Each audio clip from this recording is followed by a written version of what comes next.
Hello, Cancer, Sun, Moon, Rising, and Venus signs. Kamusta kayo? Sana po'y nasa mabuti kayong kalagayan. Welcome back po sa Star Tarot. At kung bago kayo rito, welcome din po kayo. Please subscribe, like, share my videos, and leave me a comment kung nakaresonate kayo. Thank you. So, tignan natin kung anong mga messages ninyo, energy surrounding you this week. First card ninyo is your current energy, which is the Hermit. What to embrace sa ngayon, the Moon. What to avoid, we have the King of Wands. Ayan, so ayusin muna natin. Pasensya na, maliit lang po ang table ko eh. Ayan, so ano yung possible na accomplishment ninyo this week? We have the Four of Cups. Ano naman yung mga blessings ninyo, opportunities, wow, Page of Pentacles, which is good, obstacle or challenge, Ten of Cups, at ang advice ninyo, anong advice sa inyo ng Spirit this week? We have the Page of Cups, ayan. At theme ninyo for the week, bottom of the deck, we have Two of Pentacles. So, busy, si Cancer, no? Sobrang sipag ninyo lagi, no, Cancer? Parang kayo yung sign na laging merong energy of busyness. Siguro talaga marami kayong ginagawa, marami kayong responsibilidad, marami kayong obligasyon, no? Talagang you are juggling many things, no, at the same time. So, yun, maaring ang hinihingi ng message nito is balance sa inyo para nang sa gayon wala kayong maneglect, no, na iba't ibang parte ng buhay ninyo. Kasi kapag meron tayong nanineglect na area of life, doon nagsisimula ang problema, 'di ba? Kasi nga meron tayong nakakalimutan or meron tayong hindi na aasikaso, 'di ba? So, maaring 'yun ang mapagsimulan ng problema. Kaya as much as possible, you need to balance, no, your life. You need to balance or you need to organize priorities, 'di ba? Para alam ninyo kung kailan ninyo aasikasuhin ang kung anumang bagay at kailan naman yung iba, yung gano'n, no? Dapat na i-schedule ninyo ng maayos.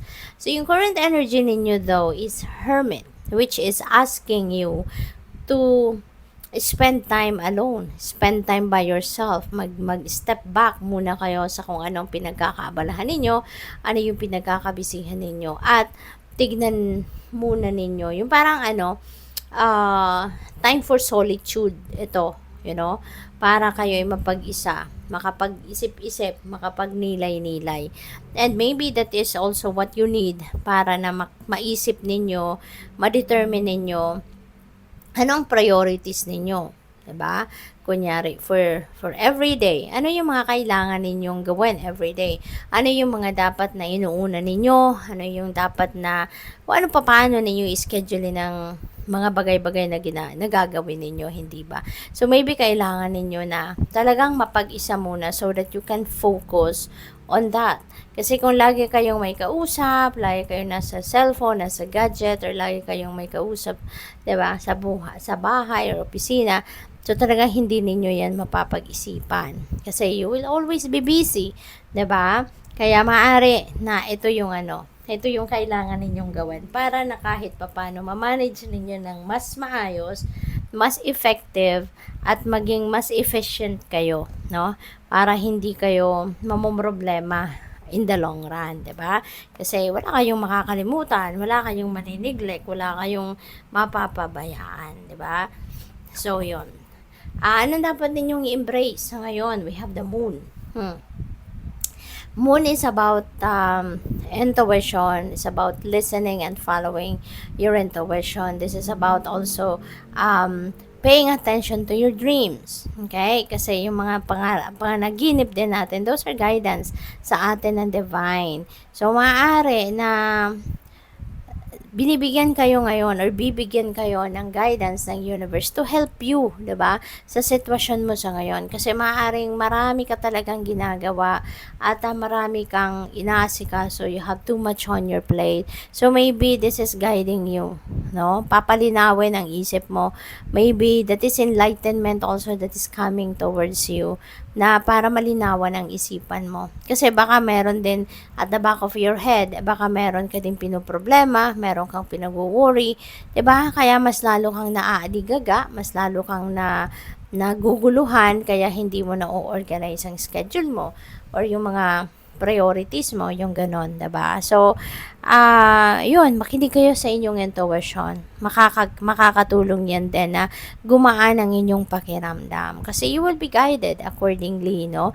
At matutulungan ka kung ano yung dapat na mga gagawin mo, diba? Which path you need to go, yung ganon, okay?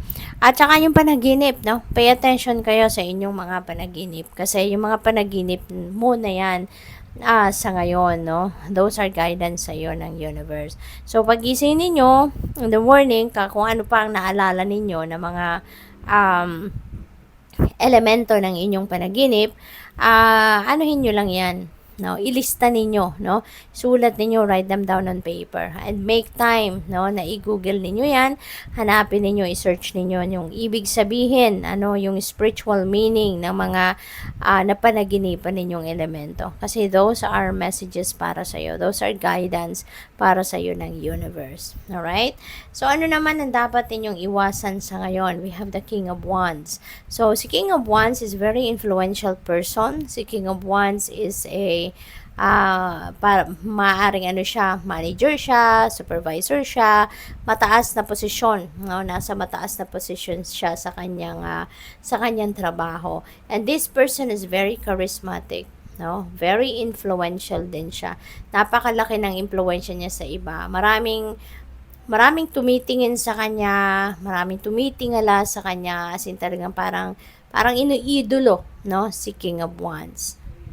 So, maaaring ganon ang ano ninyo. Baka ito yung boss ninyo, ito yung supervisor ninyo, ito yung manager ninyo, na baka meron siyang tendency na alam mo yun, yung domineering, yung sobra naman, alam niyang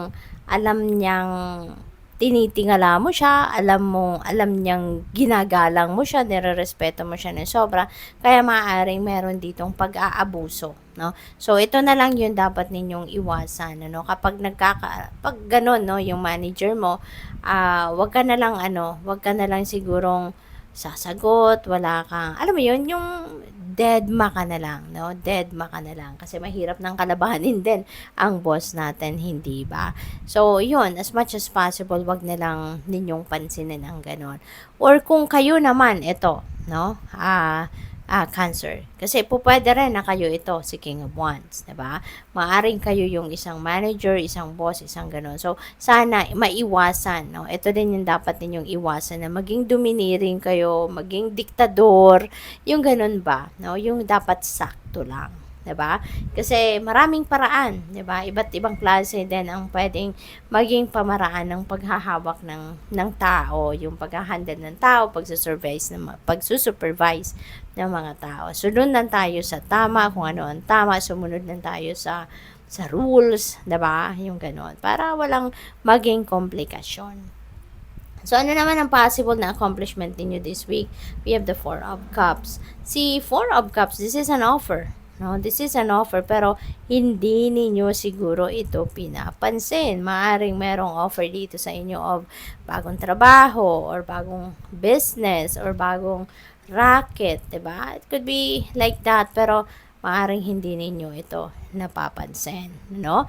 Pero since this is nasa accomplishment area, baka magkakaroon dito ng turnaround, no? Baka magkakaroon dito ng shift ng energy ninyo at maaring gumana dito yung inyong mensahe ng universe sa inyo through your intuition. Baka mapakinggan ninyo yan, baka ma-realize ninyo yan na oo nga ano, sayang naman ito. So might as well i-take advantage ko 'to, 'di ba? So baka biglang magkaroon na lang kayo ng energy shift.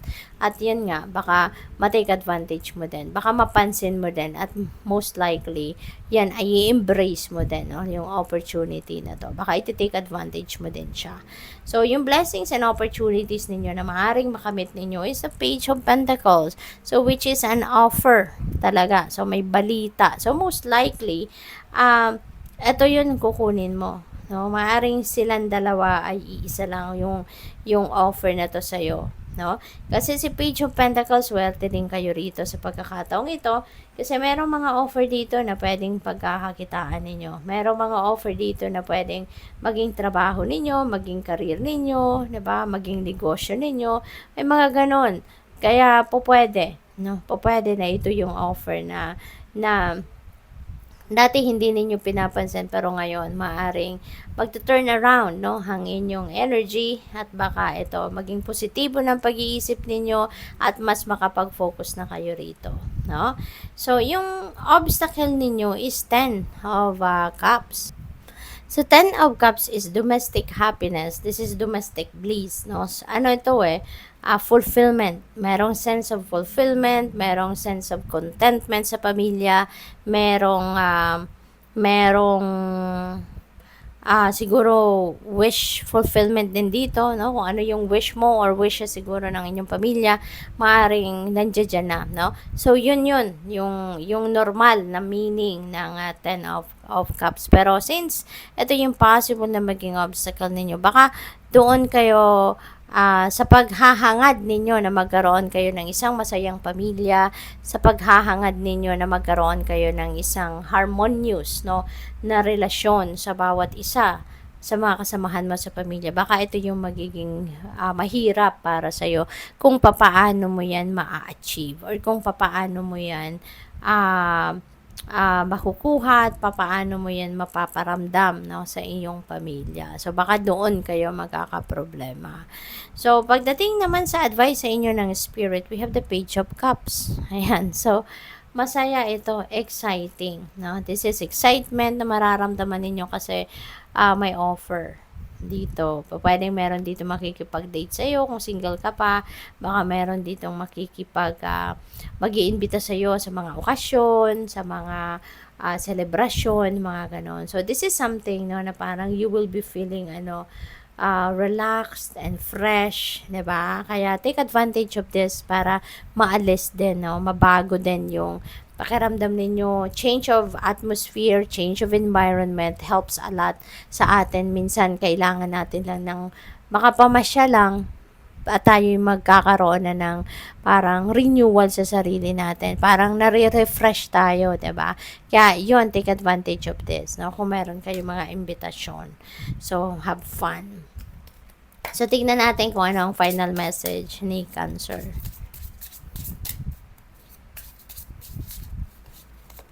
So, we have, oh wow, so number 13, child, wow. So, yung child, ano to positive energy, yes it is. Kasi yung mga bata, 'di ba? Those are blessings. Sila ay mga biyaya para sa atin, nagbibigay ng saya sa atin. So maaari ng iba sa inyo dito, no? Merong mag-welcome ng baby sa pamilya, pwedeng ganon. So congratulations. And this also can signify new beginnings. Diba? Kasi dito sa Page of Pentacles, may mga opportunity, diba, na i-offer sa'yo. So, maaring you're going to take advantage of that. Maaring yan ay kukunin mo, i-embrace mo, at maaari, no, na a-applyan mo yan or maaaring kukunin mo yung offer sa'yo, job offer, mga ganon. So, you are going to start a new endeavor, you're going to start a new career or new job, no? So, kasi new beginning energy ito si child. And since we also have that Page of Cups dito, so possible lang iba sa inyo, no? Baka magkakaroon talaga kayo ng pagsisimula ng bagong relationship, no? Something fresh, 'di ba? Mga bagong relasyon siguro dito din ang mabubuo between you and another person. Or baka kung dati na kayong kunyari nasa relationship, baka magle-level up kayo ng commitment ninyo. Kaya parang magsisimula kayo ng bagong yugto sa inyong relasyon. So, good luck sa'yo. Thank you for watching. Love and light. Namaste.